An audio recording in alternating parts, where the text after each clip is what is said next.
नमस्कार. Pre matric scholarship scheme अंतर्गत कशा प्रकारे वापरकर्त्याला प्री मॅट्रिक शिष्यवृत्ती योजना पोर्टलला भेट द्यायची असून त्या अंतर्गत महाडीपी पोर्टलला लँडिंग केल्यानंतर रजिस्ट्रेशन कशा प्रकारे करायचं त्याबद्दल सदर व्हिडिओमध्ये आपण माहिती देणार आहोत. User should be able to view the landing page of MahaDBT portal when he has visit the pre matric scholarship scheme portal. प्रथमतः आपल्याला गुगल इंटरफेसवरती गेल्यानंतर अशा प्रकारे महाडीबीटी पोर्टल यावरती क्लिक करायचं. त्यानंतर आपल्यासमोर असा इंटरफेस ओपन होईल. इंटरफेस ओपन झाल्यानंतर प्री मॅट्रिक स्कॉलरशिप या बटनवरती क्लिक करायचं. त्यावरती क्लिक केल्यानंतर मुख्याध्यापकाने अर्ज स्वीकृती मॉड्यूल भरण्यासाठी खालील नमूद केलेल्या चरणांचे किंवा खालील नमूद केलेल्या ॲप्लिकेशन मॉड्यूलचे वापर किंवा पालन केले पाहिजे. ते म्हणजे prematrik.mahadt.org यावरती क्लिक केल्यानंतर त्यानंतर वापरकर्त्याला खालील महाडीबीटी पोर्टलच्या लँडिंग पृष्ठावरती घेऊन गेले जाईल. जेव्हा वापरकर्ता लिंकला भेट देतो तेव्हा त्यांना संपूर्ण योजनेची माहिती आणि लॉग इन पर्यायाचा पर्याय दिसेल. आपल्या स्क्रीनवर दिसत आहे. पुढे गेल्यानंतर ॲप्लिकंट्स लॉग इन यावरती क्लिक केल्यानंतर आपल्या स्क्रीनवरती दिसत ॲप्लिकंट्स लॉग इन यावरती क्लिक केल्यानंतर ज्या ज्या गोष्टी गरजेच्या आहेत त्या सर्व आपण लॉग इन करण्यासाठी आवश्यक आहे. पासवर्ड ID आपला टाकायचा आहे.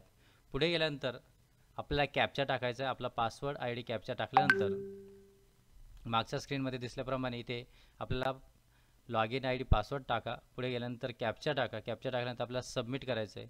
सबमिट केल्यानंतर आपल्याला या मॉड्यूलवर school dashboard, school profile, student profile, apply scheme आणि अप्लाय ॲप्लिकेशन या बटनवर आपल्याला दिसत असतात. पुढे फर्स्ट टाईम युजर जे असतील त्यांनी सगळ्यात जास्त म्हणजे हे लक्षात ठेवायचं आहे का system for first time after first time password तुम्हाला चेंज करायचा आहे.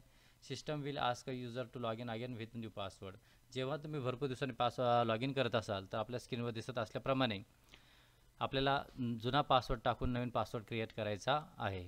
हे सर्व झाल्यानंतर आपल्यासमोर असा डॅशबोर्ड ओपन होईल ज्यामध्ये विविध प्रकारचे हेडर्स दाखवण्यात येईल. पर्टिक्युलर टॅब्स आणि खास करून list of student that specific tab ते दिसेल.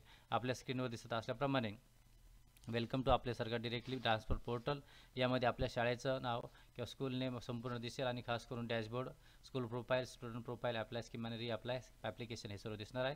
त्यामध्ये एकूण टोटल स्टुडंट दिसणार आहे. त्यानंतर टोटल स्कीम्स ॲप्लाय किती केल्या त्या दिसणार आहे आणि पेंडिंग टू ॲप्लाय त्यासुद्धा दिसणार आहे. म्हणजे बघा 486 स्टुडंट दिसत आहेत. त्यापैकी एकच स्टुडंट्स ॲप्लाय केले, बाकी स्टुडंट ॲप्लाय केलेले नाही. त्यानंतर ॲप्लिकेशन फॉर रीअप्लाय दिसतं आहे आपल्याला. एरर इन ॲप्लिकेशन अप्रूव्ड अशा प्रकारे स्क्रीन दिसते. पुढे dashboard the detail screen of the age section. बघा प्रत्येक डॅशबोर्डवरती आपण क्लिक केल्यानंतर त्याची डिटेल स्क्रीन आपल्याला दिसणार आहे. त्यामध्ये व्ह्यू डिटेल्समध्ये क्लिक केल्यानंतर आपल्याला त्या डॅशबोर्डबद्दल विविध प्रकारची माहिती भेटणार आहे. पुढे डॅशबोर्डवरती क्लिक केल्यानंतर if user wishes to direct from one section to another that is from total student to total scheme. मग बघा हे सर्व केल्यानंतर टोटल रिसिव्ह ॲप्लिकेशन्स आपण यावरती बटनवर क्लिक केल्यानंतर आपल्यासमोर एवढे ॲप्लिकेशन जे ज्या विद्यार्थ्यांचे आपण केलेले आहे त्यांचा सरळ ID, स्टुडंट नेम, स्टँडर्ड आणि खास करून कास्ट, ॲड्रेस आणि ॲक्शन आपण काय घेतली त्याबद्दल अपडेट, आधार वगैरे सर्व गोष्टी दिसणार आहे. हे करत असताना एकूण एक विद्यार्थ्यांपासून एकूण स्कीमपर्यंत लागू केलेल्या वापरकर्त्याच्या स्क्रीनवर नमूद केलेल्या बॅक टू बटनावरती आपण परत क्लिक करून मागे जाऊ शकतो. पुढे स्टुडंट प्रोफाईल आपण कशी अपडेट करायची या अंतर्गत रिडायरेक्टेड टू म्हणजे आपण स्टुडंट प्रोफाईलवर क्लिक केल्यानंतर विद्यार्थ्याचा वर्ग निवडायचा आहे, जात निवडायचे आणि लिंग निवडायचं, सरळ ID आणि ॲकॅडमिक इयर निवडायचं आहे. पुढे स्टुडंट प्रोफाईलमध्ये हे सर्व निवडल्यानंतर विद्यार्थ्याची निवड केल्यानंतर आपण ॲप्लिकेशन स्टेटस हे स्क्रीनवरती बघू शकतो. त्यानंतर विद्यार्थी प्रोफाईलमध्ये आपण विद्यार्थ्याच्या नावावरती क्लिक केल्यानंतर अपडेट प्रोफाईल ॲज पर आधारवरती आपण अपडेशन करू शकतो. OTP आपल्याला येणार आहे. OTP ज्या पालकांचा मोबाईल नंबर टाकलेला आहे अपडेट आधारवरती आधारला लिंक असेल तर त्याच नंबरवरती आपला OTP जाणार आहे. त्यानंतर विद्यार्थ्याची प्रोफाईल आहे ते आपल्या स्क्रीनवर दिसत आहे. आपल्याला पूर्ण स्क्रीन दिसणार आहे. पर्सनल डिटेल्स आपल्याला पूर्ण भरायचे. त्यानंतर ॲड्रेस डिटेल्स भरायचे, अदर इन्फॉर्मेशन, एज्युकेशनल डिटेल्स आणि हॉस्टेल डिटेल्स हे संपूर्ण 100% जोपर्यंत विद्यार्थ्याची प्रोफाईल आपल्या इथं 100% कंप्लीट दिसत नाही प्रोफाईल कंप्लीशन तोपर्यंत आपण कोणत्याही स्कीमला अप्लाय करू शकत नाही. पुढे ॲड्रेस टाका.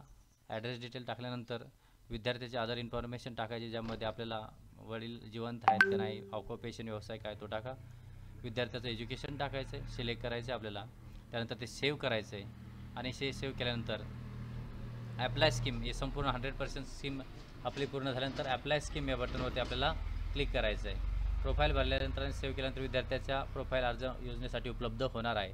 जोपर्यंत सर्व शिक्षक बंधू आणि भगिनी विद्यार्थ्यांना सूचना आहे, जोपर्यंत आपण संपूर्ण विद्यार्थ्याची प्रोफाईल 100% कंप्लीट करत नाही तोपर्यंत आपल्याला स्क्रीनवरती किंवा आपल्या डॅशबोर्डवरती किंवा आपल्या स्वतःच्या लॉगिन आय डीवरती विद्यार्थी प्रोफाईल योजना उपलब्ध होणार नाही.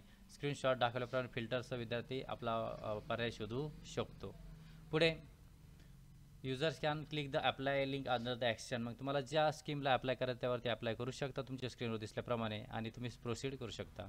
पुढे हे सर्व झाल्यानंतर विद्यार्थ्याची माहिती आपण भरू शकतो आणि सर्व भरल्यानंतर आपल्याला पुढे जायचं आहे. अशा प्रकारे आपण सर्व माहिती भरल्यानंतर विद्यार्थ्याची ॲप्लिकेशन करू शकतात. ॲप्लिकेशन केल्यानंतर विद्यार्थ्यांची संपूर्ण माहिती भरल्यानंतर आपण अर्ज भरू शकतो आणि याला अर्जाला आपण रिप्लायसुद्धा करू शकतो, म्हणजे रीअप्लाय करू शकतो. आपल्या अर्जामध्ये काही त्रुटी असतील, आपल्या अर्जामध्ये काही दोष असतील किंवा आपल्याकडून चुका झाल्या असतील तर त्यासुद्धा आपण क्लिअर करू शकतो. अर्जाची तपासणी करण्यासाठी आपण स्टेटस या बटनवरती क्लिक केल्यानंतर आपल्याला अर्जाची तपासणी दिसेल आहे. त्यानंतर आपला अर्ज अप्लाय स्कीम आणि खास करून स्क्रीनवर दिसत असल्याप्रमाणे under scrutiny application, approve application, rejected application आणि फंड डिस्बर्स या सर्व गोष्टी दिसणार आहे. अशाच प्रकारच्या व्हिडिओ बघण्यासाठी आमच्या चॅनल द सोल्युशन गुरुजीला बघा आणि महत्त्वाची गोष्ट लाईक शेअर करा. विविध प्रकारच्या शैक्षणिक, सामाजिक, शेतकरी योजनांविषयी, शेतकऱ्यांच्या विविध प्रकारच्या माहितीविषयी आमच्या चॅनलला लाईक करत जा, शेअर करत जा आणि महत्त्वाची गोष्ट नवीन घडामोडी, नवीन करिअर गायडन्स याबद्दल सुद्धा आपल्याला माहिती या चॅनलवर भेटत असतात. पुन्हा आपल्या सर्वांचं धन्यवाद.